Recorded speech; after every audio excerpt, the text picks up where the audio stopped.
Hello students, আজি আমি আলোচনা কৰিম বিদ্যুৎ ৰসায়ন চেপ্টাৰটোৰ প্ৰিভিয়াস ইয়াৰৰ কোৱেশ্চন কেমিষ্ট্ৰি সেকেন্ড ইয়াৰৰ কেমিষ্ট্ৰি পাৰ্ট 1 ৰ এটা ইম্পৰ্টেন্ট চেপ্টাৰ। এতিয়া কোৱেশ্চন চোৱা, প্ৰথম কোৱেশ্চনটোত কি আছে?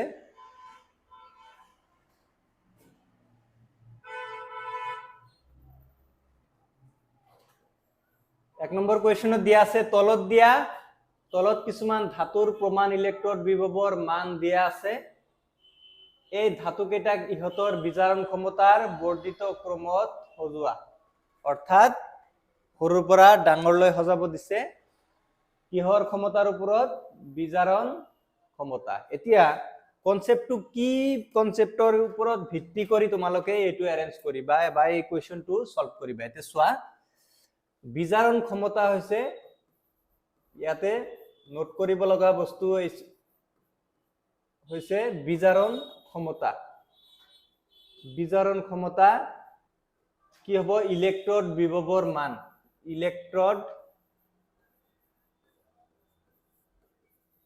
বিভৱ কি হ'ব লাগিব? ঋণাত্মক মান যিমান বেছি হ'ব, ঋণাত্মক মান বেছি।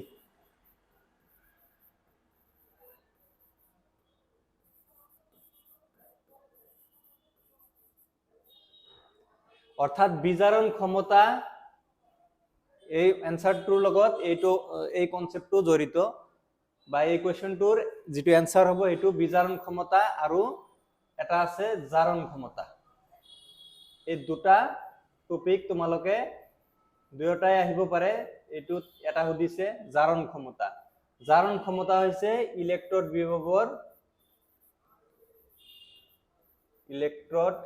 বিভৱৰ মান কি হ'ব লাগিব? যিমান ধনাত্মক বেছি হ'ব বা ধনাত্মক বেছি হ'ব লাগিব। অৰ্থাৎ ইয়াতে তোমালোকে এটা টোকা ল'ব পাৰা, এইটো টোকাটো মনত ৰাখিবা যে জাৰণ ক্ষমতাৰ মান সিমানে বেছি হ'ব যদি ধনাত্মক মান কি হয়? বেছি হয়। কি কৈছো? জাৰণ ক্ষমতাৰ মান যিমান বেছি হ'ব ডিপেন্ড কৰিব কিহৰ ওপৰত? ধনাত্মক ইলেক্ট্ৰড বিভৱৰ মানৰ ওপৰত ডিপেন্ড কৰিব। বিজাৰণ ক্ষমতা একেদৰে এইটো বেছি হ'ব, গতিকে মানটো কি হ'ব লাগিব? ঋণাত্মক বেছি হ'ব লাগিব। এতিয়া এই ট্ৰিক দুটা ব্যৱহাৰ কৰি এই কোৱেশ্চনটোৰ এনসাৰ হ'ব। চোৱা, প্ৰথমতে মান কেইটা চাই লোৱা। -2.93 এইটো আছে পটাছিয়ামৰ ইলেক্ট্ৰড বিভৱৰ মান। সিলভাৰৰ দিয়া আছে 0.80, মাৰ্কাৰীৰ দিয়া আছে 0.78, মেগনেছিয়ামৰ দিয়া আছে -2.37, ক্ৰোমিয়ামৰ দিয়া আছে 0.74 ভোল্ট। এতিয়া বিজাৰণ ক্ষমতা আটাইতকৈ বেছি ক'ত হ'ব? চোৱা, বিজাৰণ ক্ষমতা ঋণাত্মক মান বেছি হ'ব লাগিব। ঋণাত্মক মান কোনটো ইলেক্ট্ৰডৰ বিভৱৰ মানত বেছি দিয়া আছে? চোৱা, -2.37, 2.93, অৰ্থাৎ পটাছিয়ামৰ বিভৱৰ মানটো কি হ'ব? আটাইতকৈ বেছি হ'ব। হল, বৰ্ধিত ক্ৰমত সজাব দিছে সৰুৰ পৰা ডাঙৰলৈ, গতিকে ইয়াৰ মান আটাইতকৈ বেছি হ'ব। তাৰ পিছত কোনটো হ'ব? মেগনেছিয়ামত চোৱা মাইনাছ আছে 2.37, ক্লিয়াৰ আছে? গতিকে তাৰ পিছত হ'ব 2.37 হল কিহৰ? মেগনেছিয়ামৰ, গতিকে Mg2+,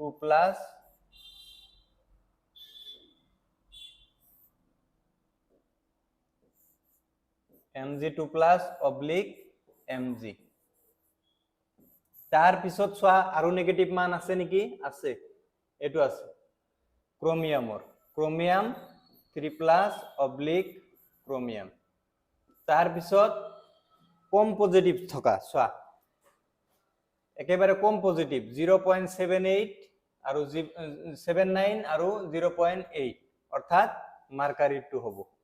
মাৰ্কাৰী 2+/মাৰ্কাৰী तार पिছত আহিব তোমাৰ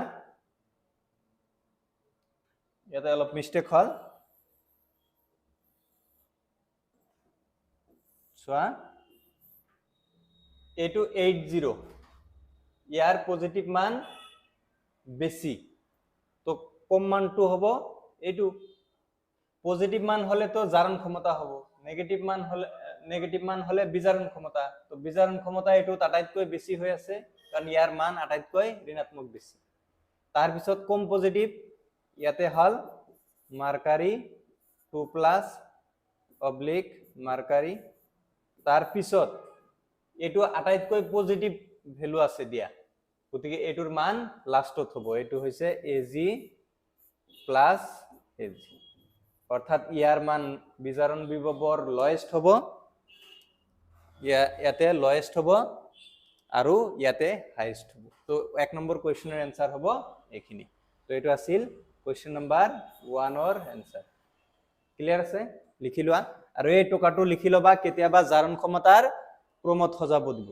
তেতিয়া সেম একেই যে পজিটিভ ইলেক্ট্ৰডৰ মান বেছি হলে জাৰণ ক্ষমতা বৃদ্ধি হোৱা বুজায় বিজাৰণ ক্ষমতা বৃদ্ধি হ'ব যেতিয়া ঋণাত্মক ইলেক্ট্ৰড বিভৱৰ মান থাকিব ক্লিয়াৰ আছে ওকে লিখিছা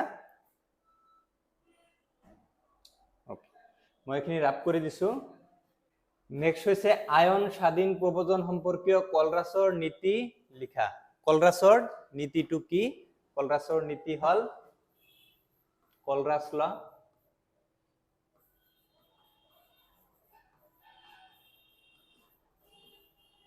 এটু এনসিআৰটি বুকছত আছে তোমালোকে তাৰে পৰাও লব পাৰা কোনো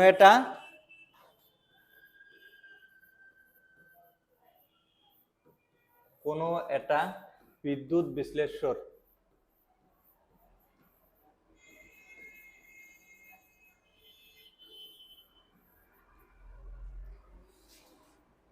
চৰম মলাৰ পৰিবাহিতা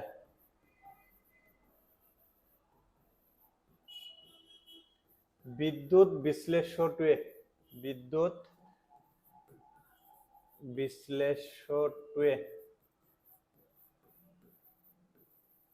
উৎপন্ন কৰা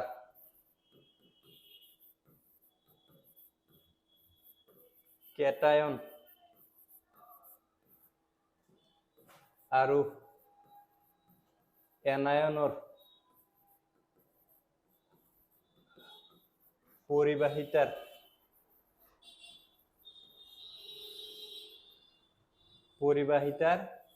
যোগফলৰ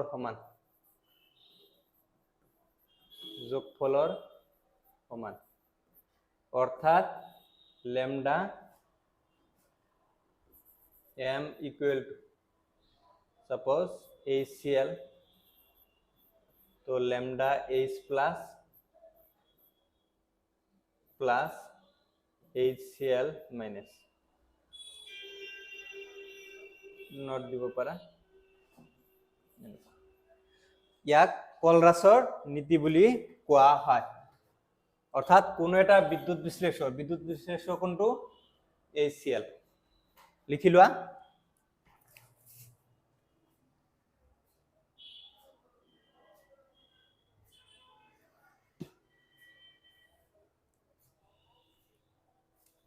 হৈছে লিখা তো এখিনি আনসাৰ কোন এটা বিদ্যুৎ বিশ্লেষৰ চৰম মলাৰ পৰিবাহিতা হব বিদ্যুৎ বিশ্লেষৰটোৱে উৎপন্ন কৰা কেটায়ন আৰু এনায়নৰ যোগফলৰ কি হব সমান হব ইয়াক কোৱা হয় কলৰাছৰ নীতি ক্লিয়াৰ আছে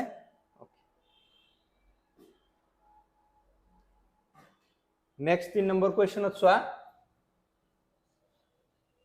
থার্ড কোয়েশ্চন प्राइमरी बैटारी की এটা উদাহরণ দিয়া এতিয়া प्राइमरी बैटारी কি উদাহরণ प्राइमरी बैटारी হল प्राइमरी बैटारी কি বৈশিষ্ট্য থাকে प्राइमरी बैटारी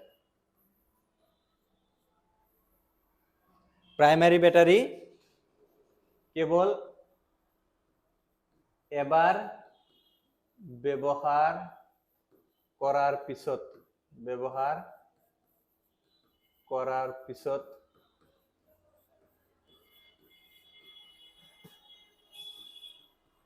পুনৰ ব্যৱহাৰ কৰিব নোৱাৰি।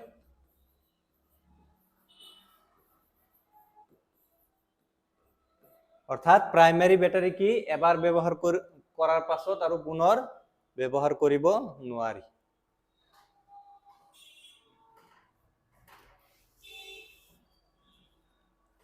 হৈছে সেকেন্ড ক্যাৰেক্টাৰ হৈছে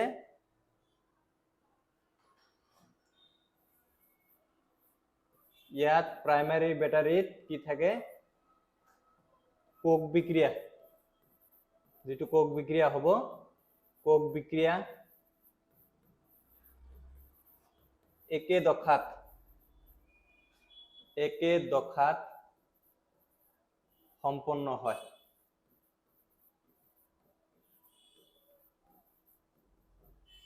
একে দফাত সম্পন্ন হ'ব অৰ্থাৎ এক দিশত হ'ব। তো এইটো হল প্ৰাইমাৰী বেটাৰী। তো প্ৰাইমাৰী বেটাৰী কি এনেকে যদি আহে তোমালোকে লিখিবা প্ৰাইমাৰী বেটাৰী হল এবাৰ ব্যৱহাৰ কৰাৰ পাছত পুনৰ ব্যৱহাৰ কৰিব নোৱাৰি আৰু ইয়াত থকা কোক বিক্ৰিয়া একে দফাত সম্পন্ন হয় তাক প্ৰাইমাৰী বেটাৰী বোলে। ক্লিয়াৰ আছে? তো এই দুটা লিখি বলে লিখি দিলে হৈ গল। এটা উদাহৰণ দিয়া, এতিয়া উদাহৰণ এটা প্ৰাইমাৰী বেটাৰী, এটো হৈছে লেকোলাঙ্কি কোক।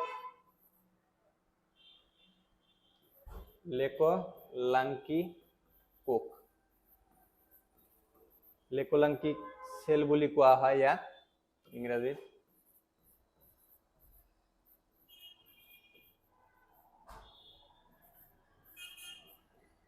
লেকোলাঙ্কি সেল বুলি কোৱা হয়। হৈছে স্পেলিংটো চাই লবা। লেকোলাঙ্কি কোক বা ঘড়ীৰ বেটাৰী এইবিলাকৰ এটা উদাহৰণ ঘড়ীৰ বেটাৰী।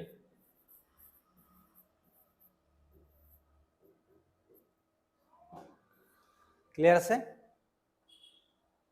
এটো লিখি লবা। নেক্সট কোয়েশ্চন আছে কোয়েশ্চন নাম্বাৰ 4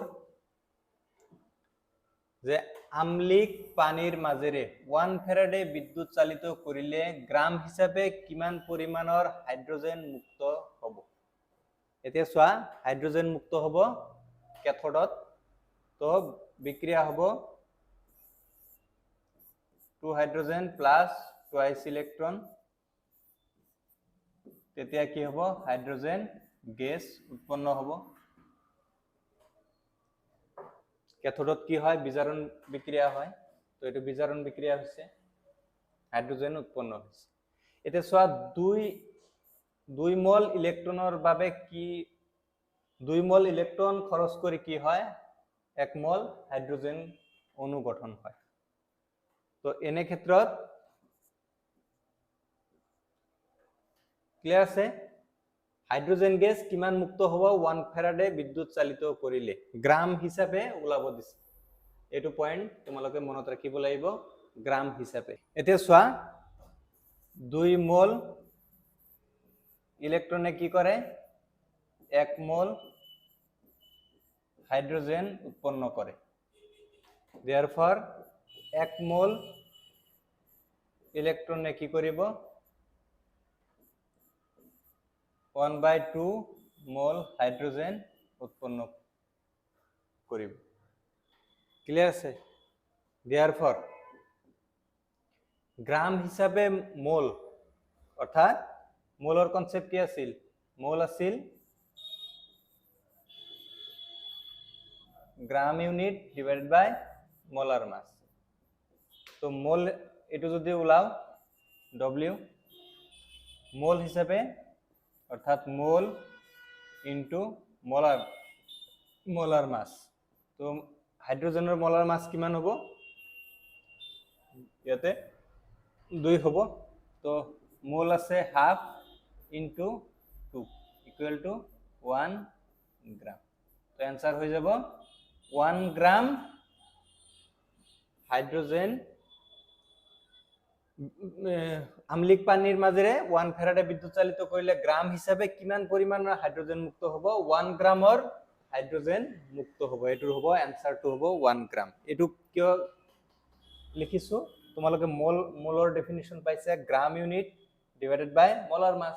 তো গ্ৰাম ইউনিট হিসাবে আমি ওলাব লাগে। তো মোলৰ পৰিমাণ দিয়া আছে হাফ মোল ইনটু মোলাৰ মাস হাইড্ৰোজেনৰ 2, গতিকে আমি পাই যাম 1 গ্ৰাম। ক্লিয়াৰ আছে? লিখিলো আনসাৰ। নেক্সট কোয়েশ্চন চোৱা, কোয়েশ্চন নাম্বার 5। 5ত কি আছে? Name one substance other than hydrogen that can be used for the constructing fuel cell. ইন্ধন গঠনত ব্যৱহাৰ কৰা হাইড্ৰোজেনৰ বাহিৰে অন্য এবিধ পদাৰ্থৰ নাম লিখা। এতিয়া অন্য এবিধ পদাৰ্থ কি হ'ব?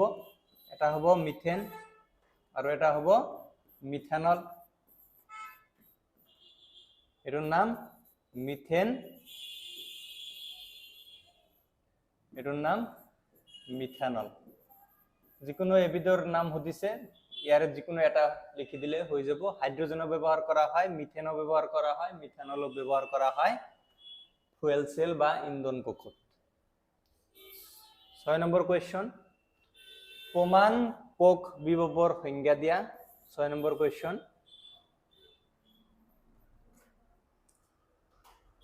হৈছে প্ৰমাণ কোক বিভব।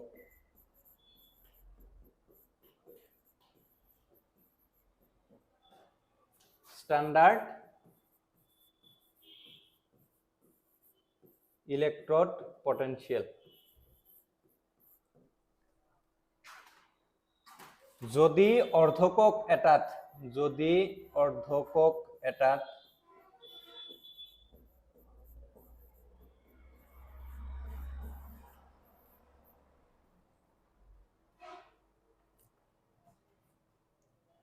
থকা আয়নৰ গাঢ়তা একক হয়, একক হলে অর্থাৎ 1 মোলার হলে তেন্তে তাক প্রমাণ কোক বিভব বলে। ডেফিনিশন লিখি লবা। অর্থাৎ হাফ ৰিয়েকশনৰ অর্থাৎ হাফ সেলত যদি কনসেন্ট্রেশন অফ আয়ন যদি 1 মোলার হয়, then this is call standard electrode potential, অর্থাৎ প্রমাণ কোক বিভব বুলি কোৱা হ'ব। অৰ্থাৎ 1 মোলাৰ সলিউশনৰ বাবে যদি আমি কি পাও কোক বিভব ওলাও, তেনেকুৱা কোক বিভবক কোৱা হ'ব স্ট্যান্ডার্ড ইলেকট্রোড পটেনশিয়াল বা প্রমাণ কোক বিভব। এটো 2018ত কোয়েশ্চনটো আহিছিল, জাস্ট ডেফিনিশন আহিছে, তোমালোকে লিখি এইখিনি লিখিলে आंसर হৈ যাব। ক্লিয়ার আছে? Question number 7। 7 চোৱা, এটা সেল ৰিপ্ৰেজেন্টেশন দিয়া আছে, কোক উপস্থাপন দিয়া আছে। কোকটোৰ জুখি পোৱা বিদ্যুৎ চালক বলৰ মান যদি ইমান হয়, নিম্নোক্ত বিক্ৰিয়া সম্পন্ন অৰ্ধকক এটাৰ প্ৰমাণ ইলেকট্ৰোড বিভবৰ মান কিমান হ'ব? এতিয়া প্ৰমাণ ইলেকট্ৰোড বিভব কিহৰ দ্বাৰা নিৰ্ণয় কৰা হয়? নান্সট ইকুয়েশনেৰ দ্বাৰা।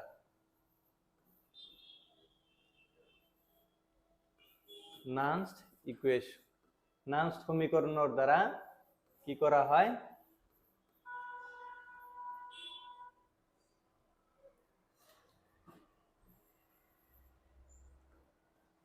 এতিয়া এই কোয়েশ্চনটোৰ आंसर চোৱা, কি বাইৰ কৰিব দিছে? আমি নান্সট সমীকরণ মতে পাও E cell equal to E naught cell minus 0.0591। তোমালোকে নান্সট সমীকরণ জানা, है ना? Divided by n log of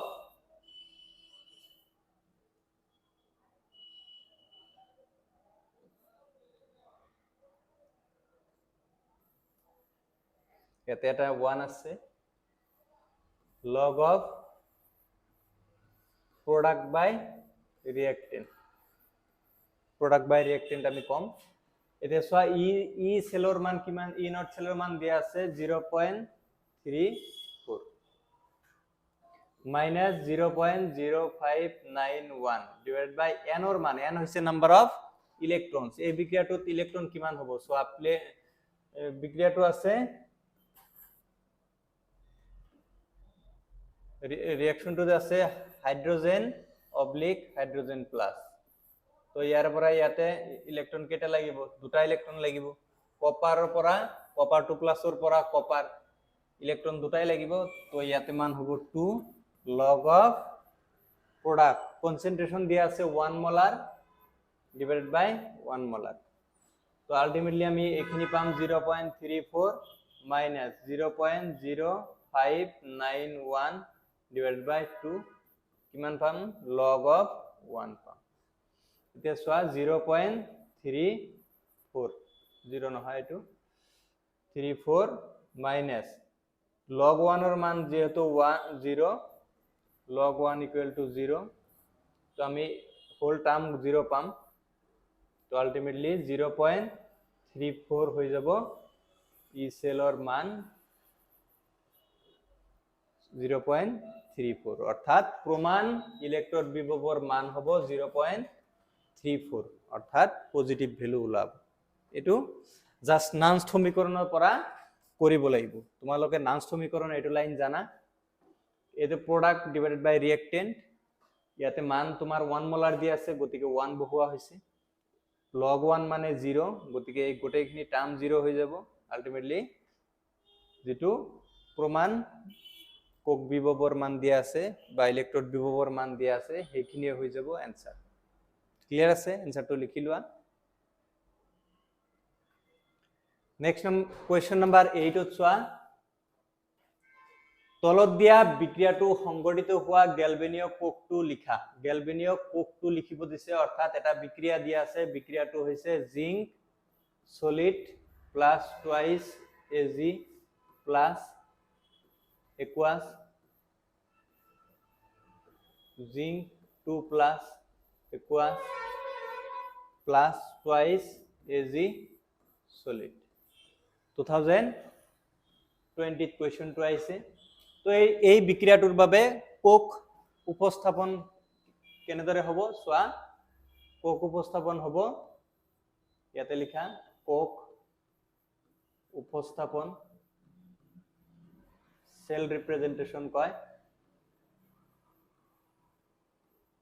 cell representation হ'ব জিংক অবলিক জিংক 2 প্লাস কারণ ইয়াতে জারণ হৈছে এটো সলব্রিজ বা লবণ হেতু বুলি কোৱা হয় তাৰ পিছত আছে সিলভাৰ প্লাস অবলিক কি হ'ব সিলভাৰ তো এটো হৈ যাব কোক উপস্থাপন ইয়াৰে কোনডাল ইলেক্ট্রড ঋণাত্মক আধানযুক্ত হ'ব এতিয়া ঋণাত্মক আধানযুক্ত কি হয় কোক উপস্থাপনত সদায় যেটো লেফটত থাকে হেতু কি হ'ব এনড হ'ব আৰু এনডটো কি হ'ব এনড সদায়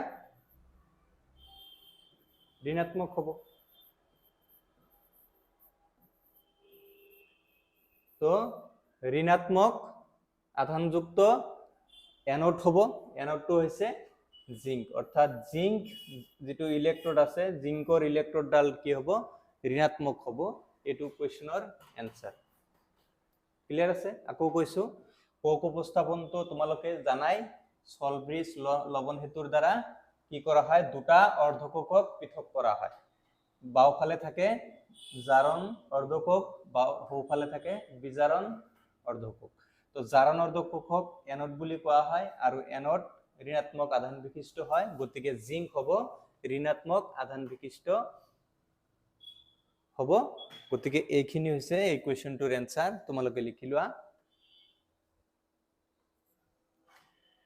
কোয়েশ্চন নাম্বাৰ 9 ত অলপ আগত অলৰেডি কলো স্বাধীন প্ৰবজন সম্পৰ্কীয় কলৰাছৰ নীতিটো লিখা বহুত ইম্পৰ্টেন্ট নীতি এটা এটো তোমালোকে যদি ভিডিও চোৱা নাই আগত স্কিপ কৰি নাচাবা আগত চাই লবা কলৰাছৰ নীতি ডিসকাস কৰা হৈছে কলৰাছৰ নীতিমতে এইখিনি হোৱা নাই অসীম লঘু অৱস্থাত এচিটিক এচিডৰ মলাৰ পৰিবাহিতাৰ প্ৰকাশ ৰাশিটো লিখা এতিয়া চোৱা কলৰাছৰ নীতি আছিল অসীম অৱস্থাত অৰ্থাৎ ইনফাইনাইট ডাইলিউশনত এচিটিক এচিডৰ সংকেত হৈছে CH3COOH ইয়াৰ এক্সপ্ৰেশন কেনেকুৱা হ'ব প্ৰকাশ ৰাশি কেনেকুৱা হ'ব তো এটো হ'ব CH3 এচিটেট আয়ন CH3COO মাইনাস অর্থাৎ মাইনাস এটা উৎপন্ন হয় এটা প্লাস ইয়াতে যেহেতু অসীম অৱস্থাত কৈছে আৰু এটা হ'ব পজিটিভ এটো ইনফাইনাইট ডাইলিউশন তো এচিটিক এচিডৰ প্ৰকাশ ৰাখি কলৰাছৰ নীতিমতে হ'ব এনেকুৱা যদি কয় যে হাইড্ৰক্লৰিক এচিডৰ কেনেকুৱা হ'ব হাইড্ৰক্লৰিক এচিডত দুটা পাৰ্ট থাকে এটা প্লাস এটা মাইনাস H প্লাস আৰু এটা Cl মাইনাস যদি কয় অসীম অৱস্থাত তেতিয়াহলে ইনফিনিটি লগাব লাগিব এটো হৈ যাব হাইড্ৰক্লৰিকৰ ক্লিয়াৰ আছে যেহেতু আমাক এচিটিক এচিড কৈছিল তো আমাৰ ওপৰৰখিনি হৈ যাব आंसर ক্লিয়াৰ আছে ওকে লিখি লোৱা 2020 কোৱেশ্চন আছে বহুত ইজি তোমালোকে জাস্ট কলৰাছৰ নীতিটো কি ভালকে পঢ়ি বুজি কেনে যদি এবিলাক কোৱেশ্চন কৰা ইলেক্ট্ৰোকেমিস্ট্ৰি গোটেই কেটা টপিকস বুজি পাব লাগিব কিছু ইম্পৰ্টেন্ট টপিকস আছে যেনেকুৱা নান্স সমীকৰণ বুজি পাব লাগিব ইলেক্ট্ৰড বিভৱ কেনেকে বাহিৰ কৰে প্ৰমাণ ইলেক্ট্ৰড বিভৱ কি কোক বিভৱ কি অৰ্ধ কোক কি কোক উপস্থাপন কেনেকে কৰে এনেকুৱা ধৰণৰ কিছু টপিকস আছে সেই টপিকসৰ নলেজ লোৱাৰ পিছত কোৱেশ্চন বেংক সলিউশন কৰিবা তোমালোকৰ চেপ্টাৰটো চাবা ইজি বহুত ইজি হ'ব নেক্সট কোৱেশ্চন চোৱা এটা কোক বিক্ৰিয়া দিয়া আছে দুটা মান দিয়া আছে প্ৰমাণ বিজাৰণ বিভৱৰ মানৰ ভিত্তিত কোনটো বিক্ৰিয়া ক্যাথোডত হ'ব আৰু কিয় ক্লিয়াৰ আছে কোৱেশ্চনটো চাইছা জলীয় সিলভাৰ ক্লোৰাইডৰ বিদ্যুৎ বিশ্লেষণত নিম্নোক্ত বিক্ৰিয়া সংঘটিত হয় এতিয়া এটা ৰিলেশন আছে এইটো হৈছে ডেল জি নট গিবস মুক্ত শক্তি প্ৰমাণ অৱস্থাত গিবস মুক্ত শক্তিৰ লগত NEF অৰ্থাৎ কোক বিভৱৰ এটা ৰিলেশন আছে যদি ইয়াতে তোমালোকে লিখিবা যদি ই নটৰ মান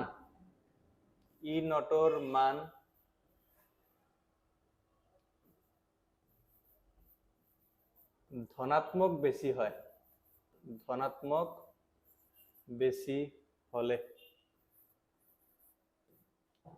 বেছি হলে ডেল জি নটৰ মান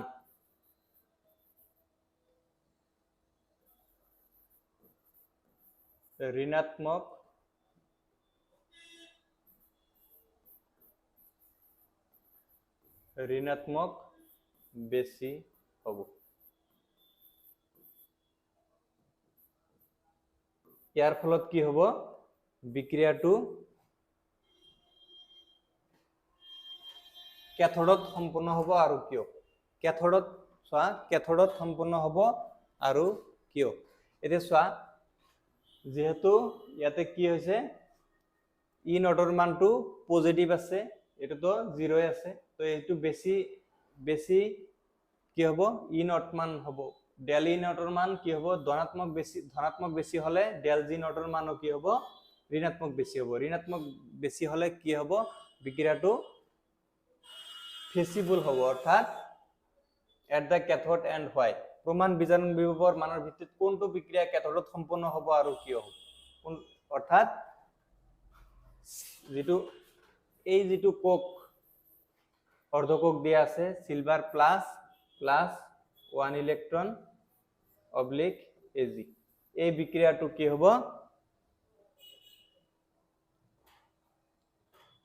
ফেসিবল বেছি হ'ব আৰু ইয়াৰ কাৰণ হৈছে ইয়াত ই নট সেলৰ মান কি হ'ব বেছি আছে অৰ্থাৎ এইটো যিমান বেছি হ'ব ডেল জি নটৰ মান হিমান ঋণাত্মক বেছি হ'ব ঋণাত্মক মান যিমান বেছি হ'ব বিক্ৰিয়াটো ফেসিবল হ'ব এইটো কোৱেশ্চনৰ आंसर হ'ব ক্লিয়াৰ আছে মলকে এইটো 2020 কোৱেশ্চনটো দিছিলে এ হল বাকি একেটা কোৱেশ্চন নেক্সট ক্লাছত আলোচনা কৰিম। ভিডিঅ' ভাল লাগিলে শ্বেয়াৰ কৰিবা আৰু চেনেলটো ছাবস্ক্ৰাইব কৰিবা।